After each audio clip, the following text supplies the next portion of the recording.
Los concejales, en el matutino de UM-FM. 7 de la mañana, 44 minutos. Concejala Paula Toro Santana, buenos días, ¿cómo le va?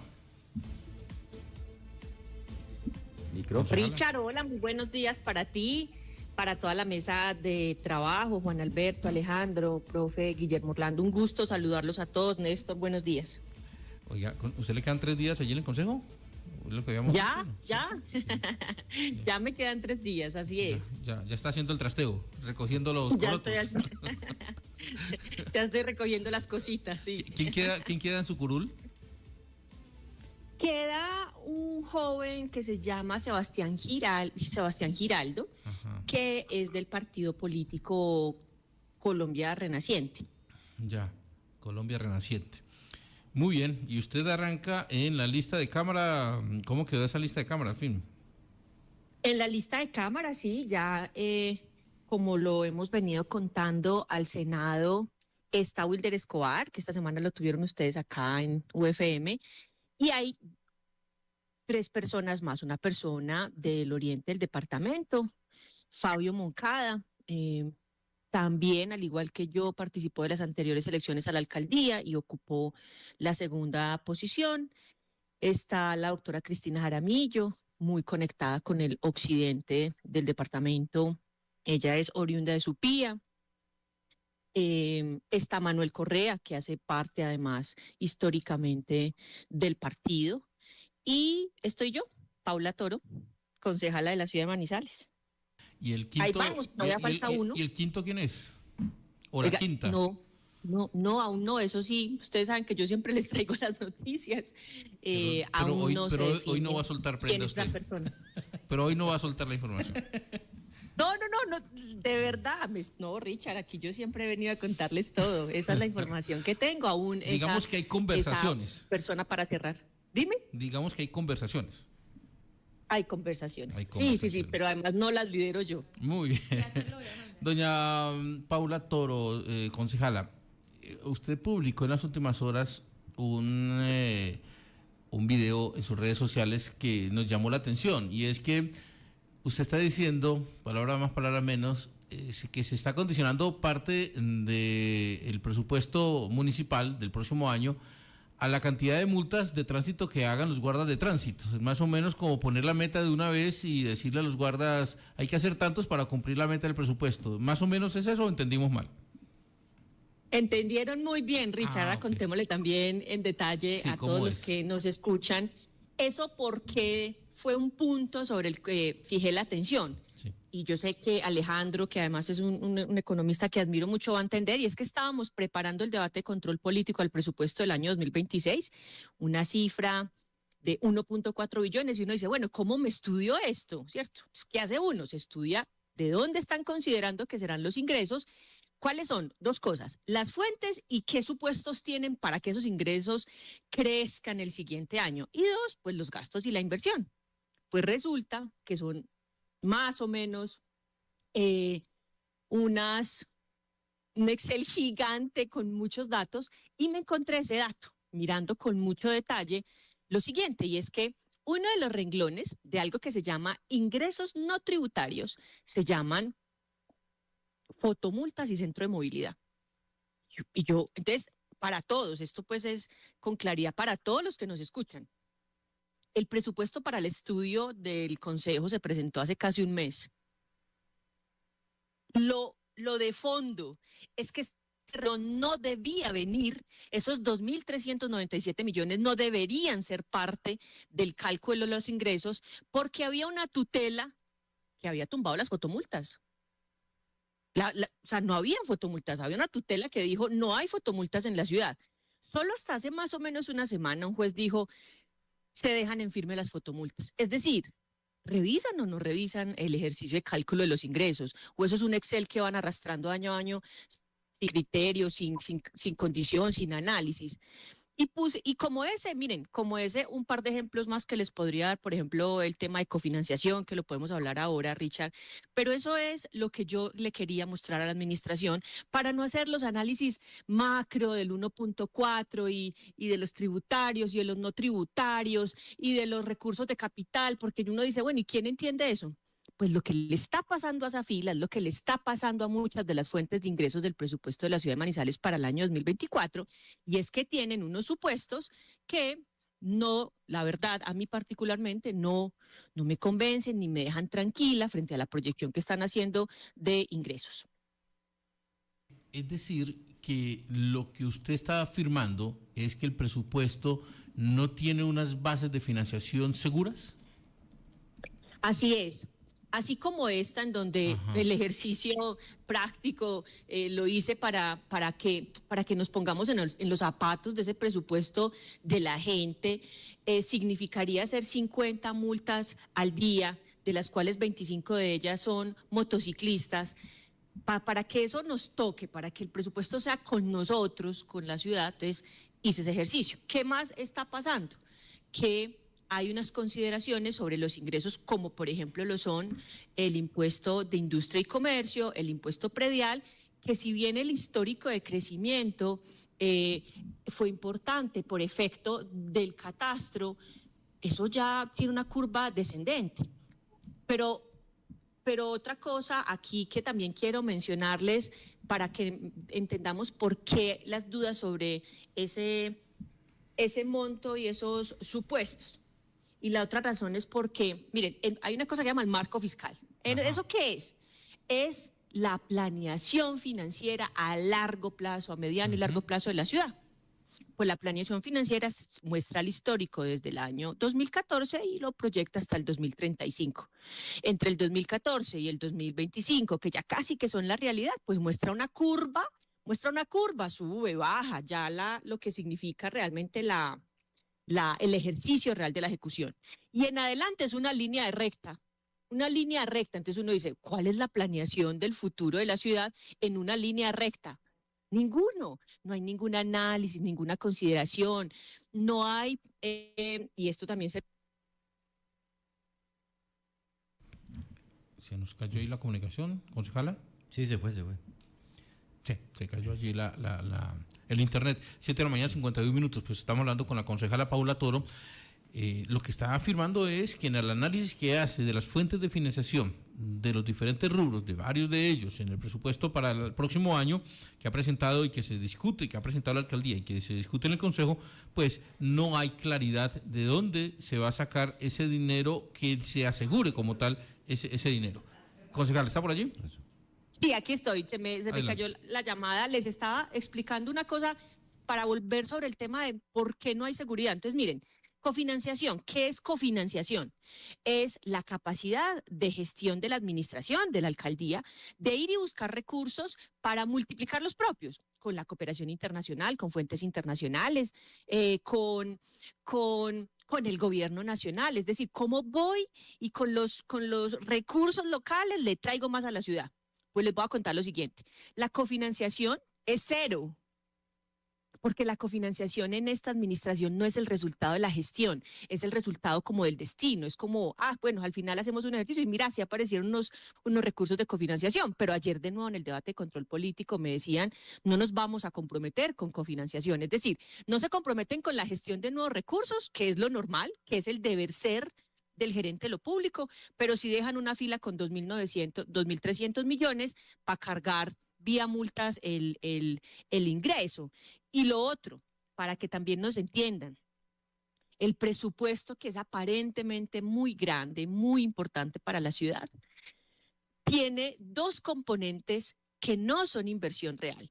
Y es que el presupuesto está alimentado por deuda, o sea, por 146.000 millones de pesos de deuda, y lo que estiman serán los recursos del balance por más de 65.000, que lo digo además porque ya les pasó, y lo digo con tristeza porque lo mejor que le puede suceder a la ciudad es que se ejecuten los recursos, con seguridad no serán menos de 100.000 millones. ¿Eso qué significa? Que si tuviéramos esa torta de los ingresos y la partiéramos por fuentes, casi que de 5 pedacitos, un pedazo de lo que ellos llaman una inversión histórica es crédito, o sea que es deuda, es lo que no ejecutan en el año, desahorros, o sea, estamos contando con los ahorros del pasado. Entonces, yo puse sobre la mesa para que, por favor, revisen los cálculos. Los cálculos no están con base en los datos del Banco de la República, datos simples como la inflación. Entonces, usen los cálculos, tengan consideraciones reales, porque no es, Richard, y para todos, no es un presupuesto optimista, es sobreoptimista.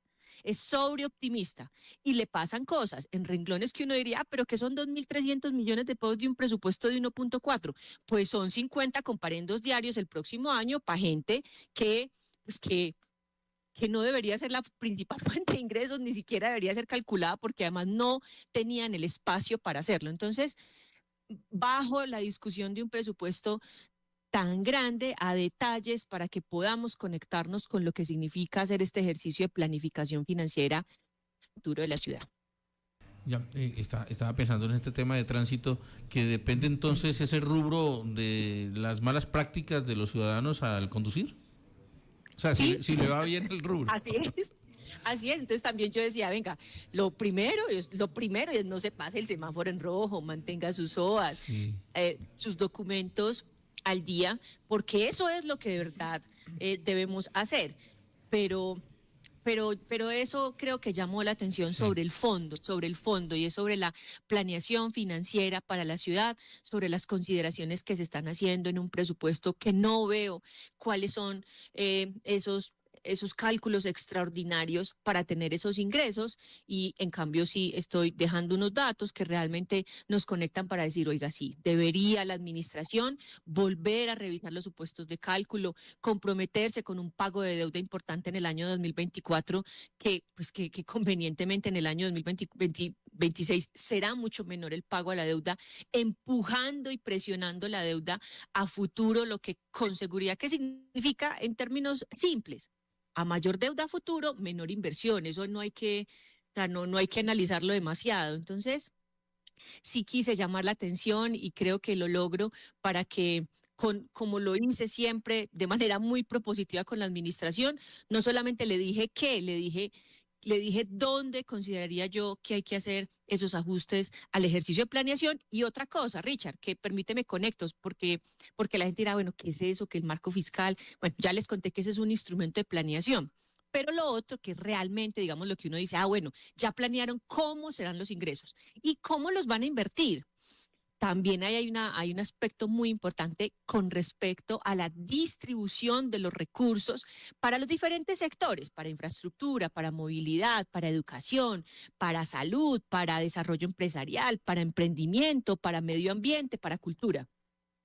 También les decía yo, Sí.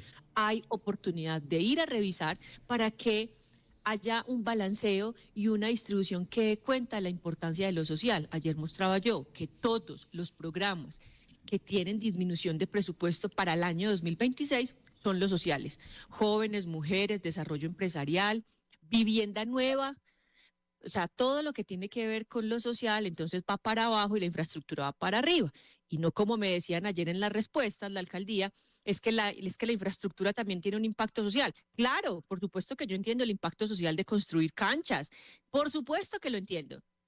Lo que yo no puedo entender es que esa sea la única forma y la única lógica de la administración para entender el presupuesto. Hay otras cosas que también son importantes alrededor de la inversión, y ahí también llamé la atención con ideas para hacer una distribución que dé cuenta también de la importancia de los temas humanos, medioambientales, sociales y productivos. Pues concejala Paula Toro, estaremos hablando ya en su rol de candidata a la Cámara de Representantes, que comenzará ahorita en el mes de noviembre, me imagino ya todo ese nuevo escenario para usted. Que le vaya muy bien, muchas gracias por atendernos siempre allí en el Consejo Municipal. Richard, a ti muchas gracias, un saludo muy especial a todos de nuevo.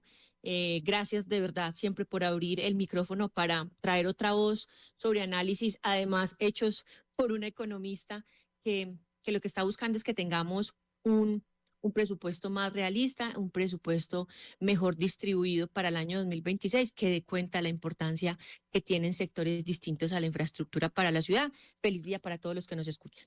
Estaba preguntándome, concejala, la persona que llega allí, Sebastián, ¿es Giraldo, es que se llama? Se me fue el nombre. No. Sí, Sebastián Richard. Sebastián, ¿él llega también a la oposición o él ya tomará una decisión de cuál rol asume allí en el Consejo? Él toma su propia decisión. La verdad es que hay que ser respetuosos de la forma en la que cada uno decide llevar a cabo esa función y esa responsabilidad como concejal. Y la verdad es que él no tiene ni esa obligación y seguramente hará su propio análisis para ver en qué lugar se siente más cómodo en el siguiente ejercicio de su vida pública. Pero concejala, Hola, pero, Néstor. hola, se supone que llega para tener la curul de la oposición. Debería de pensarse que esa sería su labor, porque esa es la labor a la que usted ingresó al Consejo.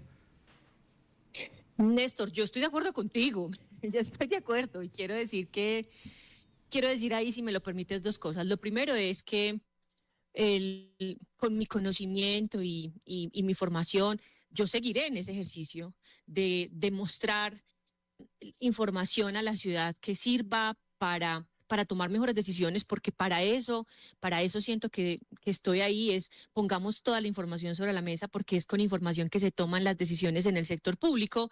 Entonces yo cuestiono esas decisiones y ese ha sido mi rol. Cuestiono la información con la que toman las decisiones. Yo estoy de acuerdo contigo. Pero lo primero es decirle a la gente desde donde esté, seguir en mi rol, ¿cierto? Seguiré haciendo esa oposición, que esa es como la forma de llamarlo, pero que realmente es el ejercicio ciudadano que todos debemos hacer y el ejercicio de control político que todos, indistintamente, así sean de banca de gobierno, deberían hacer. Pero también respetar que en todo caso, aquí hay una particularidad, Néstor, y es que yo llego a través de un grupo de ciudadanos, de un colectivo de ciudadanos, y es como extraño, porque esta es la primera vez que eso pasa, que se ocupa la curul de la oposición, es la primera vez que pasa, es la primera vez además que esa curul es ocupada por un grupo significativo de ciudadanos y no por un partido político. Entonces, en esa revisión de quién llega, es una revisión en la que aquí no... A diferencia del gobierno nacional, donde el estatuto de oposición dice que la curul del estatuto de oposición, una vez esa persona salga, no se ocupa, es porque es una curul adicional, es la curul exclusiva de la oposición, y así lo dice el estatuto, nadie la ocupa. Pero a nivel municipal y departamental, o sea, en las asambleas y en los consejos, es una adaptación de eso que se pensó mucho para las elecciones presidenciales. Entonces, en esa adaptación no hay claridad frente a que realmente no es una curul nueva, sino que siempre son 19 concejales, y aquí la ruta es, si usted acepta como el estatuto de oposición, ese derecho que tiene, usted casi que le quitó el puesto al número 19. Entonces, también hay que entender que ni trabajamos juntos en el grupo significativo, ni hemos trabajado juntos en el sector público, ni en la política, así que será autónomo él en tomar la decisión, estando de acuerdo contigo en que necesitamos, en todo caso, esas voces críticas en el Consejo. Claro, que haya oposición en el Consejo. Hasta pronto, concejala. Gracias. Hasta pronto, Richard. Abrazo a todos. Muy amable. Paula Toro Santana, concejala de la oposición, concejala que termina en 3 días su labor allí en el Consejo, renuncia al Consejo para comenzar su campaña a la Cámara de Representantes. El nuevo concejal es de Colombia Justas Libres. Justas Libres. Ah, bueno, hace parte del movimiento Alma, donde está Liscano. Sí, señor. Entonces, pues, grupo político también de la concejala. Sí, señor. Entonces, pues, puede tener de los la mismos nueva ideales. coalición. Sí, Sí, señor. pues, podría ir bien por ahí. Pero Sí, señor. puede que sí, puede que no. Que métele el alma al asunto. Sí. 8 de la mañana, 3 minutos. Profe Guillermo Orlando. Aquí estaba yo pensando que no debería haber un Alma. estatuto, un estatuto de la oposición, sino un estatuto de la duda y de la conversación. Yo digo que hasta en los lenguajes normativos nosotros radicalizamos estrategias de lucha, de controversia y no de construcción de posibilidades. Y me parece que allí hay una necesidad importante también de tramitar unos nuevos usos lingüísticos. Yo creo que nosotros nos hacemos en el lenguaje, somos gracias al lenguaje, constituimos identidad en los límites que el lenguaje mismo nos entrega y se hace muy, muy, muy importante que eso se dé. Por otro lado, cuando observo el dilema de hacer presupuesto, siempre la gran pregunta que un gobernante se hace es ¿cómo yo invierto para mantener lo que hay, para mejorar y para crear unas condiciones de agregación de valor del municipio? Y me parece que cuando hace la concejala la lectura del el proyecto de presupuesto, tal vez ella está interpretando que no hay unas condiciones reales para que haya una agregación real de valor. Al contrario, ella hace la conjetura que el valor excedentario del presupuesto va a estar más asociado a la lógica sanción, a la lógica de generación de recursos basados en el error del ciudadano y no a la gestión de aparición de recursos frescos, que tal vez es lo que ella insinúa como el camino alternativo que debería tener los gobernantes. Me parece que allí vale la pena hacer un sobreesfuerzo y visualizar cuáles son aquellas grandes obras, ¿cierto? Hay obras, a propósito de la anterior noticia, hay obras que hay que hacer, una intervención de una galería, hay que hacerla, ¿por qué? Porque no cumple norma de sismoresistencia, está trazado solamente del 2011, es la última norma de sismoresistencia. Entonces yo digo, claro, eso hay que hacerlo, pero habrá que tomar decisiones de qué otro tipo de obras alternativas agregan valor, se multiplican en sí mismas gracias a la inversión que se hace. Lo otro estructural de lo que plantea la concejal tiene que ver con el manejo del crédito. En la administración de Rojas, la primera, en la administración de Cardona, en la administración de Marín, siempre se ha hablado de endeudamientos y siempre se ha hablado de cómo pasar de un endeudamiento pequeño a uno grande y cómo el endeudamiento tiene que ver con el mediano o con el largo plazo. Me parece que venimos en una estructura en que no hay equilibrio fiscal. Tal vez los municipios, en las lógicas de descentralización que hemos vivido nosotros en los últimos 30 años, gradualmente han ido aprendiendo a hacer gestión de vigencia futura como estrategia para obras de corto plazo y este afán protagónico de las administraciones municipales de poder dejar grandes obras para que su nombre quede en una placa en la historia, tal vez ha ido generando una fisura de esa estructura fiscal y equilibrio fiscal que deberían tener las administraciones. Ahí habrá que hacer un buen balance, me parece que habrá que hacer un balance de cuál es la capacidad de pago que se está teniendo. Evidentemente pues hay cumplimiento, el asunto es si más allá del cumplimiento de lo que se planeó podrían hacerse anticipos de pago que puedan traer ganancias por disminución de pago de intereses. Hay algunas otras estrategias que tendrán que llevarnos hacia adelante. Yo creo que si llega un alcalde y encuentra un equilibrio fiscal, su lógica de planificación es otra. Pero cuando uno inicia una administración y siempre arranca sin una base, es muy compleja la gestión, es muy compleja la planeación.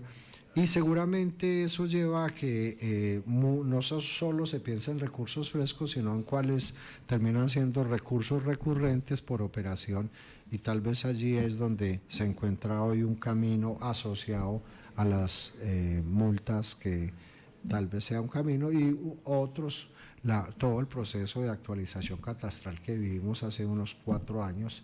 Yo creo que eso tiene un impacto significativo sobre estos equilibrios y las labores, digámoslo, de ajustes que se vienen realizando.